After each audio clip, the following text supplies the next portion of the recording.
오늘날에는 SNS를 통해서 자기 자랑이 보편화된 시대를 우리는 살아가고 있습니다. 여러분, 젊은 분들은 다 SNS 하지 않습니까?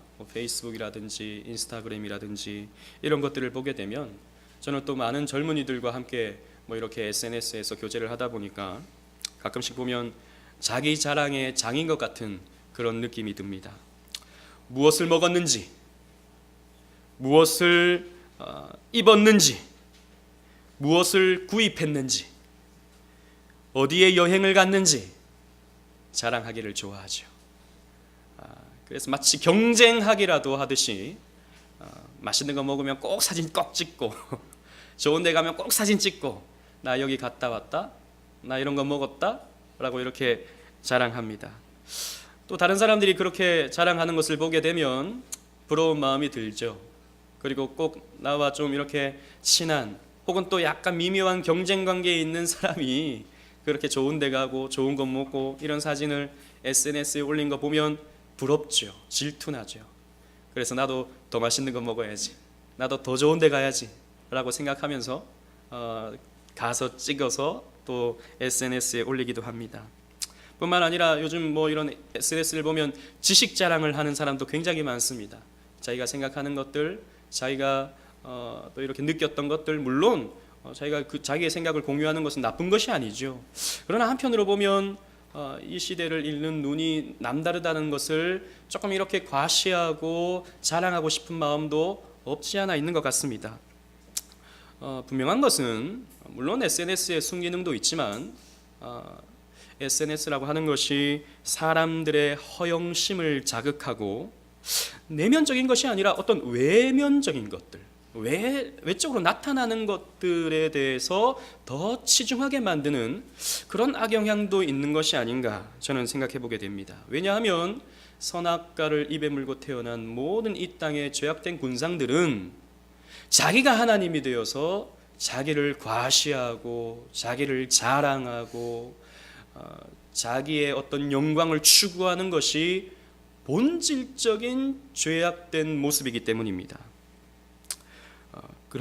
그렇기 때문에 이런 SNS는 문화가 이런 인간의 죄악된 본성을 부추기고 있는 것은 아닌가 저는 생각해 보는 것입니다. 오늘 본문을 토대로 좀 표현해 보면 육체를 자랑하고 싶은, 육체를 드러내고 싶은 그런 욕구를 자극시키는 것입니다. 그러나 오늘 본문에서 영감의 사도 바울은 우리 주 예수 그리스도의 십자가 외에는 나는 결코 자랑할 것이 없다 라고 선언하고 있습니다. 십자가만 나는 자랑한다 라고 말하고 있는 것이죠. 여러분, 우리가 앞에서도 쭉 살펴봤듯이 십자가는 혐오스러운 형틀이었습니다. 고통의 상징이었습니다. 이때 당시 사도 바울이 활동할 당시에는 그 십자가는 미련한 어떤 가르침, 미련한 도와 같은 것이었습니다. 그런데 왜 사도 바울은 십자가만 자랑하겠다고 하고 있는 것이겠습니까? 오늘 본문을 통해서 왜 사도 바울은 십자가만 자랑하려고 하는지 우리 오늘 본문을 중심으로 해서 살펴보고자 합니다. 첫 번째로 십자가의 복음이 우리를 새롭게 하기 때문입니다. 십자가의 복음만이 우리를 새롭게 하기 때문입니다. 우리 11절로 15절 조금 길지만 우리 성경을 펴셔서 우리 다 같이 한번 읽어보도록 하겠습니다. 11절로 15절입니다. 시작. 내 손으로 너희에게 이렇게 큰 글자로 쓴 것을 보라. 물은 육체의 모양을 내려 하는 자들이 억지로 너희에게 할례를 받게 함은 그들이 그리스도의 십자가로 말미암아 박해를 면하려 함뿐이라. 할례를 받은 그들이라도 스스로 율법은 지키지 아니하고 너희에게 할례를 받게 하려 하는 것은 그들이 너희의 육체로 자랑하려 함이라. 그러나 내게는 우리 주 예수 그리스도의 십자가 외에 결코 자랑할 것이 없으니 그리스도로 말미암아 세상이 나를 대하여 십자가에 못 박히고 내가 또한 세상을 대하여 그러하니라. 할례나 무할례가 아무것도 아니로되 오직 새로 지으심을 받은 것만이 중요하니라. 아멘. 여러분, 먼저 이 갈라디아서의 큰 주제에 대해서 조금 먼저 설명을 하고자 합니다. 갈라디아 교회 안에 다른 복음을 전하는 자들이 생겨났습니다. 즉 할례를 유지해야 한다라고 하는 율법주의적 가르침이 갈라디아 교회 안에 들어오게 된 것입니다. 거기에 대한 경고와 경계의 말씀이 오늘 본문의 말씀인 것이지요. 즉 이때 당시 갈라디아 교회는 당시 주변에 있던 유대인들의 많은 핍박을 받았습니다. 유대인들의 눈에 봤을 때는 기독교는 분명 이단이었던 것이죠. 예수를 믿는 이단이었던 것입니다. 그래서 엄청난 핍박을 갈라디아 교회에 행했던 것입니다. 그러다 보니까 이 핍박에 못 이겨서 이 갈라디아 교회 안에서도 이렇게 주장하는 사람들이 생겨나게 된 것입니다. 저 사람들이 저렇게 우리를 핍박하니까 그렇다면 우리는 할례 정도는 받아주자. 우리가 할례 받지 않는다는 것 때문에 저렇게 유대인들이 우리를 못 살게 구니까, 우리 교회를 와해하려고 하니까 할례는 우리가 받아주자. 예수 믿는 것과 할례 받는 것, 그것은 다른 문제가 아니라, 이건 양립할 수 없는 것이 아니라 같이 갈 수 있는 것이다. 할례 받고 얼마든지 예수 믿을 수 있는 것 아니겠느냐라고 주장하는 사람들이 갈라디아 교회 안에 있게 된 것이죠. 그래서 할례를 받고자 하는 움직임들이 갈라디아 교회 안에 생겨났던 것입니다. 우리가 예전에도 말씀을 통해서 우리가 살펴봤듯이 할례는 예수 그리스도의 십자가 사건으로 이미 완성된 것이죠. 그렇기 때문에 우리는 더 이상 할례 받을 필요가 없는 것입니다. 만약에 우리가 여전히 할례를 받아야 한다라고 주장한다면 예수 그리스도의 십자가 사건이 불완전한 사건으로 여겨지게 됩니다. 그렇기 때문에 할례는 오실 예수 그리스도에 대한 예표적인 어떤 의미를 담고 있기 때문에, 그 예표는 예수 그리스도의 십자가로 성취되었기 때문에 우리가 구속사적인 어떤 점진적인 계시의 발전을 바라보면 더 이상 할례를 받을 필요가 없는 것이지요.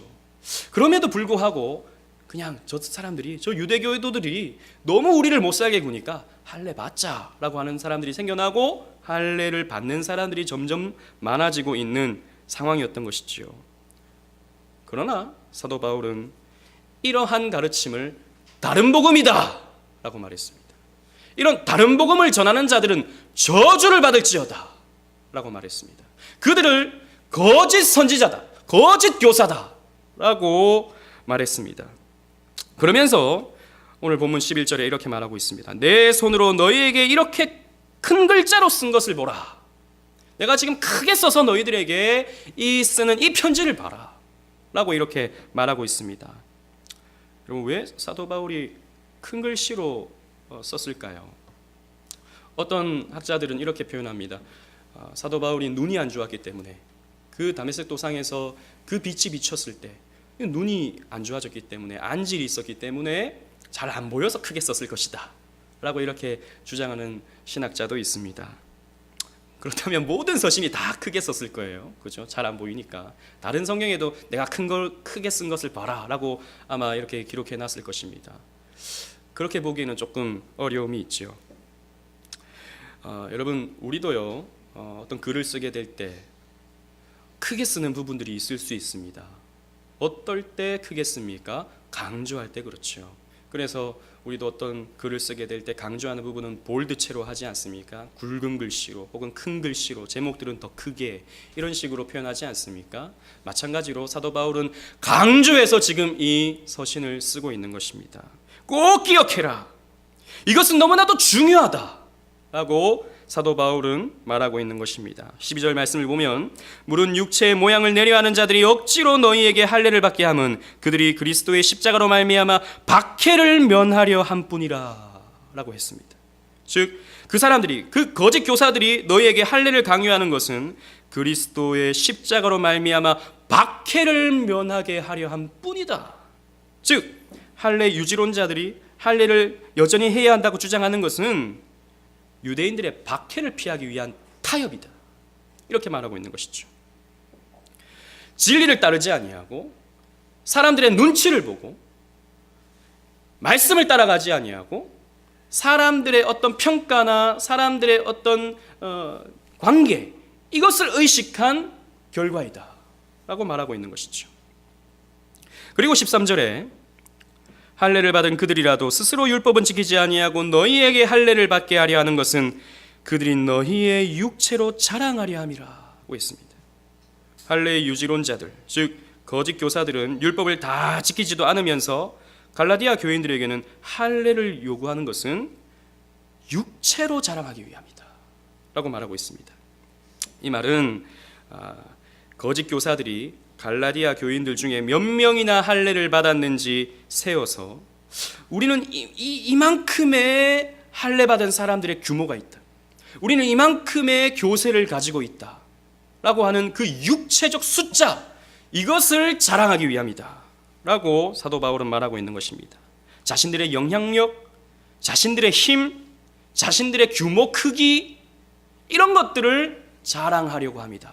십자가를 자랑하는 것이 아니라, 복음을 자랑하는 것이 아니라 자신들의 외면적인 것을 자랑하기 위함이다 라고 사도 바울은 설명하고 있습니다.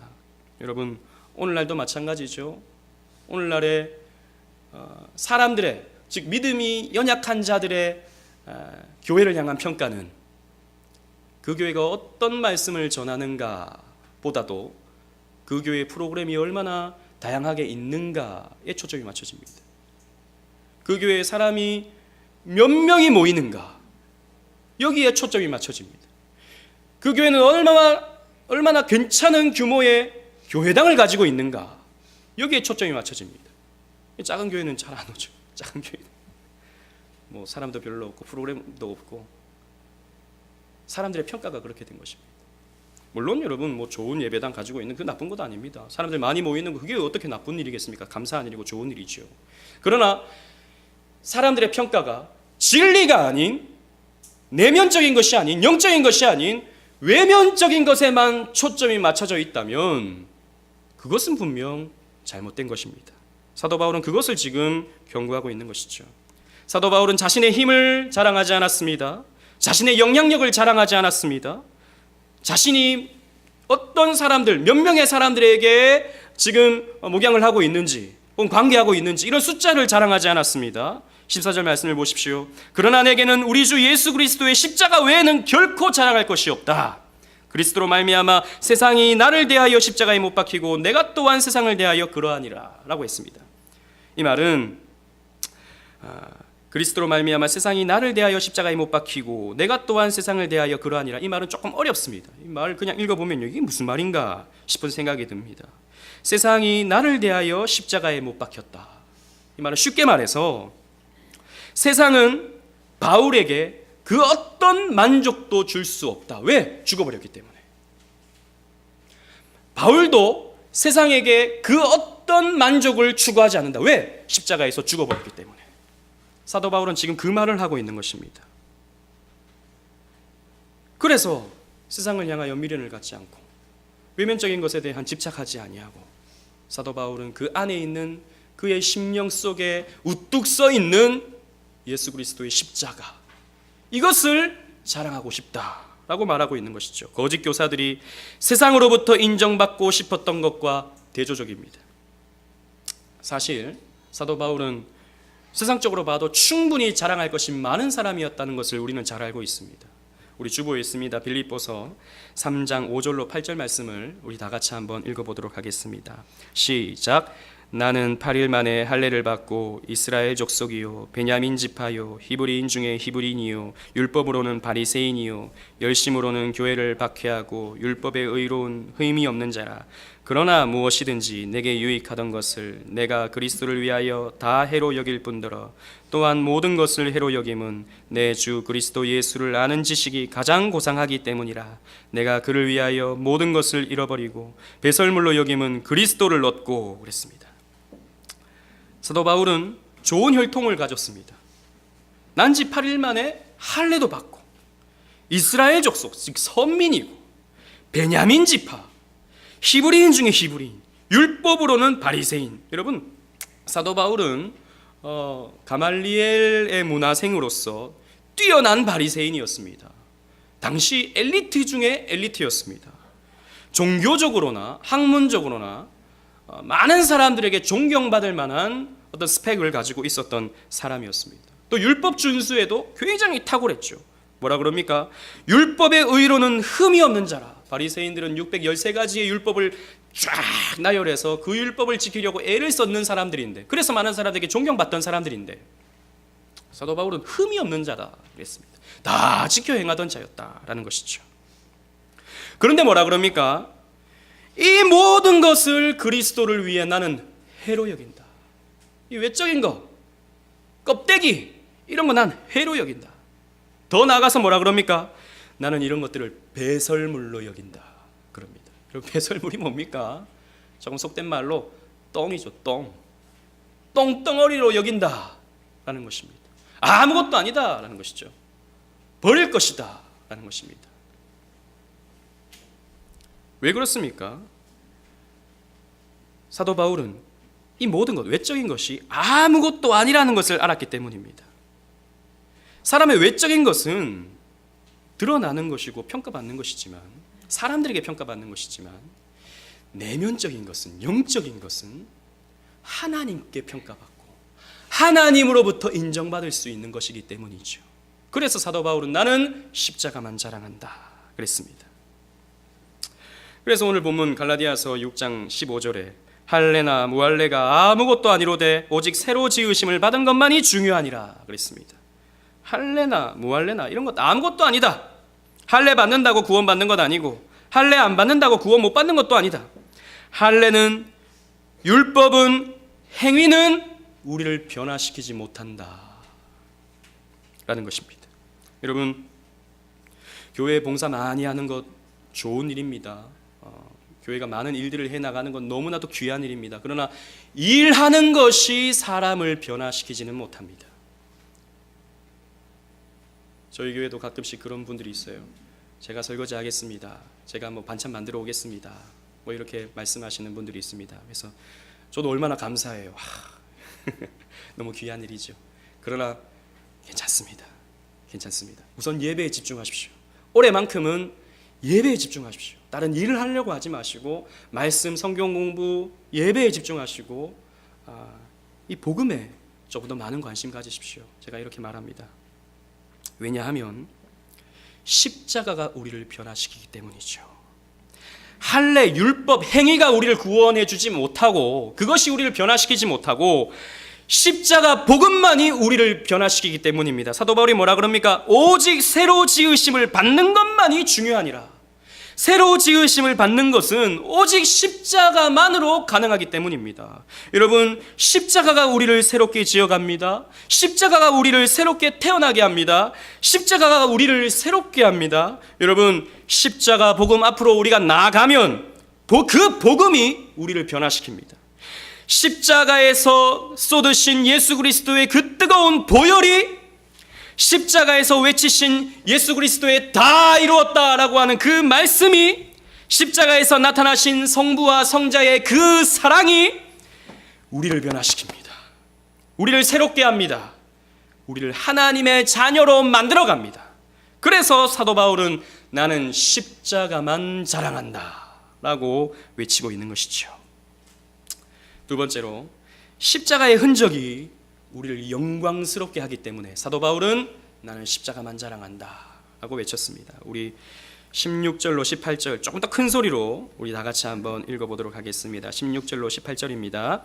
시작. 무릇 이 규례를 행하는 자에게와 하나님의 이스라엘에게 평강과 긍휼이 있을지어다. 이후로는 누구든지 나를 괴롭게 하지 말라. 내가 내 몸에 예수의 흔적을 지니고 있노라. 형제들아, 우리 주 예수 그리스도의 은혜가 너희 심령에 있을지어다. 아멘. 이 규례를 행하는 자에게와 하나님의 이스라엘에게 라고 이렇게 말하고 있습니다. 여러분, 오해하지 마십시오. 이 규례 그러면 우린 또 율법을 생각하죠. 율법이 아닙니다. 물론 예수께서 세우신 새로운 율법이긴 하겠지만 구약의 그런 율법이 아닙니다. 십자가의 도를 말하고 있죠. 십자가의 도를 행하는 자에게와 하나님의 이스라엘에게라고 그랬는데, 이 하나님의 이스라엘은 유대인을 말하는 것이 아닙니다. 영적인 이스라엘. 여러분, 저와 여러분들이 영적 이스라엘입니다. 저와 여러분들은 하나님의 백성, 영적 이스라엘입니다. 우리는 혈통적 유대인이 아니라 영적 이스라엘입니다. 그 하나님의 이스라엘은 저와 여러분들을 말하고 있습니다. 그리스도를 믿는 하나님의 자녀들, 이들에게 평강과 긍휼이 있을지어다 라고 말합니다. 여러분, 십자가로 새롭게 된 자들에게 하나님의 평강과 하나님의 긍휼이 있습니다. 어떻게 해요? 죄로 진노받아 마땅한 우리가 십자가에서 쏟아지신 하나님의 평강을 누리게 됩니다. 이제는 우리 하나님과 평강을 누리게 됩니다. 여러분, 이전에는 죄가 있던, 예수를 모르던 우리는 하나님과 원수가 되었었죠. 하나님은 우리에게 진노를 쏟아내셔야 마땅했고 우리는 하나님을 대적하고 있었습니다. 우리가 알게 모르게 말입니다. 그러나 예수 그리스도의 십자가로 평화의 다리가 놓여지게 된 것이죠. 우리는 평강을 누리게 되었습니다. 또 죄로 심판받아 마땅한 우리가 하나님께 십자가로 말미암아 긍휼을 입게 되었습니다. 그 십자가에서 쏟아진 예수 그리스도의 보혈의 피로 우리는 죄 용서를 받았습니다. 긍휼을 받았죠. 이것이 사도 바울에게는 너무나도 좋았습니다. 세상 그 어떤 것보다도 하나님의 평강과 하나님의 긍휼이 십자가를 통해 자기에게 쏟아지는 것을 생각하면 너무나 좋았습니다. 그래서 17절에 이후로는 누구든지 나를 괴롭게 하지 말라, 내가 내 몸에 예수의 흔적을 지니고 있노라 라고 말하고 있습니다. 바울은 할례나 율법, 행위의 문제로 자신을 더 이상 괴롭히지 말라, 내 몸에는 예수의 흔적이 있다. 여러분, 이 흔적이라는 말의 헬라어는 스티그마라는 말입니다. 스티그마. 이 말은 영어로 표현하면 마크의 뜻을 가지고 있어요. 그러나 크게 이제 두 가지로 의미를 찾아볼 수 있는데, 하나는 상처의 의미도 있습니다. 상처. 어떤 상처가 나면 그 상처가 흔적으로 남죠. 저도 이제 예전에 어릴 때 잘 보이시진 않겠지만 어릴 때 장난치다가 친구들과 리어카에 올라가서 장난치다가 누가 리어카를 번쩍 들어가지고 끝부분에 제 얼굴을 탁 부딪혔습니다. 그래서 여기 흔적이 있어요. 스티그마가 있어요. 그리고 예전에 목욕탕에 가서 친구들과 또 장난치다가 친구가 비누를 저에게 던졌는데 그 비누를 맞아가지고 눈밑이 찢어졌습니다. 저희를 가까이 보시는 분들은 그게 또 보인다고요. 그 스티그마가 있는 것이죠. 그리고 또 하나는 이 스티그마는 하나의 어떤 소유의 표시로 새겨지는 어떤 흔적의 의미가 있습니다. 먼저 첫 번째로 예수 그리스도를 따르고 전하다가 생긴 고난과 핍박의 흔적이죠. 사도 바울의 이 예수의 흔적이라는 것은 예수를 따르면서, 예수를 전하면서 생긴 상처, 고난의 흔적을 말하고 있습니다. 여러분, 혹시 여러분 예수님을 전하시다가 가족에게, 친지에게, 친구들에게, 이웃들에게 예수를 전하시다가 외면당하시고 핍박당하시고 조롱당해 보신 분들이 혹시 여기 있습니까? 예수님이 너무 좋아서, 예수 믿는 게 너무 행복해서 예수 믿으라고, 어머니도 예수 믿으라고, 형제 자매에게도 예수 믿으라고, 주변 사람들에게 예수 믿으라고 그렇게 말하다가 광신자라는 그런 비아냥을 받아본 적이 있습니까? 우리 시대는 그래도 평화의 시대라서 예수 전하는 것 때문에 감옥에 끌려가고 핍박받고 고문당하고 이런 것은 없지만, 그래도 세상 사람들의 어떤 멸시, 세상 사람들의 어떤 조롱, 그리고 광신자 취급하는 그런 따가운 눈초리, 이런 것은 분명히 있는 것이죠. 저도 이 주변을 돌면서 이렇게 전도지를 나눠주고 교회를 소개할 때 때로는 저를 거의 뭐 경멸하듯이 쳐다보고 제 손을 뿌리치는 그런 사람들이 있으면 저도 마음에 상처를 받습니다. 뭐라고 뭐 이게 뭐 그렇게 당신한테 나쁜 건 아닌 것 같은데, 당신도 손해 볼 거 없는 것 같은데 물티슈도 주는데 이거를 그런 식으로 모멸스럽게 대하는 걸 보면 저도 참 마음에 상처가 되죠. 여러분, 이게 바로 스티그마타인 것이죠. 스티그마인 것이죠. 여러분, 우리가 예수를 전하다가 받게 되는 세상 사람들에게 받게 되는, 예수 믿다가 받게 되는 세상 사람들의 조롱, 멸시, 핍박, 이런 것은 예수의 흔적입니다. 스티그마입니다. 사도 바울은 그럼에도 불구하고 끊임없이 복음을 전했죠. 고린도전서 1장 23절 24절 우리 다 같이 한번 읽어보도록 하겠습니다. 고린도전서 1장 23절 24절 시작. 우리는 십자가에 못 박힌 그리스도를 전하니 유대인에게는 거리끼는 것이요 이방인에게는 미련한 것이로되 오직 부르심을 받은 자들에게는 유대인이나 헬라인이나 그리스도는 하나님의 능력이요 하나님의 지혜니라. 사도 바울은 끊임없이 복음을 전했습니다. 그런데 유대인들은 이 십자가 복음을 거리꼈습니다. 이방인들은 이것을 미련하다고 여겼습니다. 얼마나 사도 바울을 무시하고 얼마나 사도 바울을 경멸하고 얼마나 사도 바울을 핍박하고 돌을 던지고 죽이려고 했습니까? 그러나 사도 바울은 이렇게 미련한 것으로 여겨지고 거리끼는 것으로 여겨지는 십자가 복음을 끊임없이 전했습니다. 왜? 이 십자가 복음은 하나님의 능력이요 하나님의 지혜가 되기 때문이다 라고 믿었기 때문이죠. 그래서 끊임없이 십자가를 전했습니다. 이게 사도 바울의 스티그마인 것이죠. 또 둘째로 십자가에 새겨진 하나님의 소유, 하나님의 백성, 하나님의 사랑을 받는 자의 흔적의 의미가 있습니다. 이 스티그마는 여러분 당시에 이 스티그마라는 말이 어떨 때 또 사용되었냐면 군인들의 옷에 새겨지는 어느 장군의 휘하에 있고 어느 부대에 소속되어 있는가에 대한 부대 마크, 이게 스티그마였습니다. 혹은 종에게 종에게 이 종은 내 소유다라고 해서 그 몸에다가 주인의 이름을 새겼다고요. 당시 로마 시대에. 이것도 하나의 스티그마로 사용되던 용도였습니다. 즉 주인에 대한 소유, 복종, 의미, 그런 의미가 있는 것이죠. 여러분 이런 스티그마를 사도 바울이 받았다라고 하는 것은 나는 예수 그리스도의 종이다 라는 의미가 있고 나는 그리스도께 복종하는 그리스도의 군사다라고 하는 그런 의미가 있는 것이죠. 여러분 우리가 하나님의 소유가 됐고 그리스도의 소유가 됐다라는 말은 우리가 종이다라고 하는 이 말은 단순히 우리가 그냥 예수 그리스도께 억압받고 이런 의미가 전혀 아닙니다. 우리의 주인이신 예수 그리스도는 사랑의 주인이시죠. 우리를 아껴주시고 보듬어 주시고 우리를 책임져 주십니다. 책임져 줌의 의미가 있는 것이죠. 그리고 우리는 기꺼이 그리스도께 복종하고 순종하게 되어 있는 것입니다.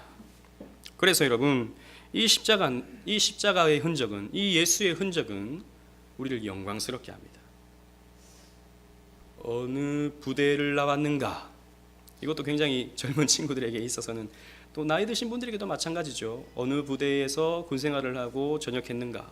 어떻게 보면 자랑스러운 일이 될 수도 있고 어떻게 보면 별 볼 일 없는 그런 것일 수도 있죠. 저는 인천에 있는 부계동에 있는 군지사를 나왔거든요. 별로 이렇게 힘들지 않는 그런 부대였습니다. 그래서 별 자랑할 것이 없어요. 그러나 우리 저기 앉아 있는 우리 청년 중에 한 명은 해병대를 나왔거든요. 자랑할 만하죠. 그 힘들다는 그 해병대를 보니까 상장도 받았더라고요. 해병대에서. 자랑할 만하죠. 영광스러운 거지 않습니까? 어느 부대에 소속되어 있는가? 내가 누구의 소유인가? 하나님의 소유다. 난 그리스도의 종이다. 그리스도께서 나를 사랑하신다. 그리스도께서 나를 저 천국까지 인도하신다 라고 하는 이 내 영에 새겨진 스티그마, 이것은 너무너무나도 자랑스러운 것이죠. 너무나도 영광스러운 것입니다. 그래서 여러분 이 스티그마는 우리의 어떤 외부적인 부분에 새겨지는 것이 아니라, 우리의 피부에 새겨지는 것이 아니라, 우리의 옷에 새겨지는 것이 아니라 우리의 심령에 새겨져야 됩니다. 그래서 여러분 우리는 할례가 필요한 것이 아니라 마음의 할례, 스티그마의 이 할례, 스티그마, 이게 필요한 것이죠. 그래서 로마서 2장 29절에 사도 바울은 이렇게 말합니다. 우리 다 같이 주보를 보시고 읽도록 하겠습니다. 시작. 오직 이면적 유대인이 유대인이며 할례는 마음에 할지니 영에 있고 율법 조문에 있지 아니한 것이라. 그 칭찬이 사람에게서가 아니요 다만 하나님에게서니라. 할례, 외적인 할례 받고 무슨 나는 유대인이다, 나는 선택받은 백성이다, 이런 거 자랑하지 말고 할례는 마음에 받는 것이다 라고 사도 바울은 말하고 있거든요. 여러분 우리가 받는 이 마음의 할례가 바로 스티그마, 우리의 마음에 새겨지는 예수 그리스도의 흔적이 되어야 할 것입니다. 사랑하는 오직은혜교회 성도 여러분, 여러분들은 무엇을 자랑하고 계십니까? 여러분들이 자랑하는 것이 혹시 기껏 이 세상에 머물러 있는 것이 되고 있지는 않습니까? 먹는 것, 입는 것, 타는 것, 어디에 사는 것, 이런 것들은 여러분 불신자들도 다 자랑하는 것들입니다. 썩어 없어질 것들입니다. 불신자들도 그런 것들 자랑하려고 혈안이 되어 있는 것들이죠. 그러나 여러분 우리가 잘 알듯이 이 세상의 것들은, 이 세상에 나타나는 어떤 외면적인 것들은 하나님은 아무것도 중요시 여기지 않으십니다. 그렇기 때문에 성숙한 그리스도인일수록 우리는 외면적인 것을 자랑하기보다도 우리 안에 있는 십자가, 이것을 자랑해야 할 것입니다. 여러분 안에 십자가의 은혜가 있습니까? 여러분들을 사랑하셔서 구원하시기 위해 십자가에서 나타내신 하나님의 그 사랑이 여러분들 마음속에 새겨져 있습니까? 여러분 더 구하십시오. 하나님의 사랑이 내 삶 속에, 내 마음 속에 더 부어지도록 그 사랑을 더 구하십시오. 그냥 살아가지 마시고, 그냥 예배 생활하지 마시고, 그냥 신앙 생활하지 마시고, 하나님의 사랑을 더 부어달라고 여러분 기도하시면서 하나님께 구하시란 말입니다. 그게 우리에게 필요한 것이거든요. 혹은 예수 믿는 것 때문에 예수 그리스도를 전하다가 세상 사람들로부터 거절과 반대, 핍박의 흔적, 십자가의 흔적이 여러분들에게 혹시 있습니까? 여러분 감사하십시오. 그 흔적이 여러분들에게 있다면 정말 감사한 일입니다. 우리가 십자가의 흔적을 가지고 있다는 증거이기 때문입니다. 우리가 자랑스럽게 여겨야 할 것은 바로 이 십자가의 복음인 것입니다. 특별히 추석 명절을 보내시면서 사랑하는 친지들을 만나실 때, 사랑하는 가족들을 만나실 때 여러분 이 십자가를 자랑하십시오. 이 십자가를 드러내십시오. 꼭 말로 예수 믿으세요 말하는 것 당연히 좋고 필요한 일이지만 삶 속으로 믿는 자로서 성실하게, 예수 믿는 자로서 예수 향해 날리시는 그런 추석을 보내시기를 바랍니다. 여러분 이 사랑의 십자가, 이 구원의 십자가, 이 능력의 십자가, 우리를 새롭게 하는 이 십자가를 자랑하는 저와 여러분들 되시기를 주님 이름으로 축원합니다. 아멘.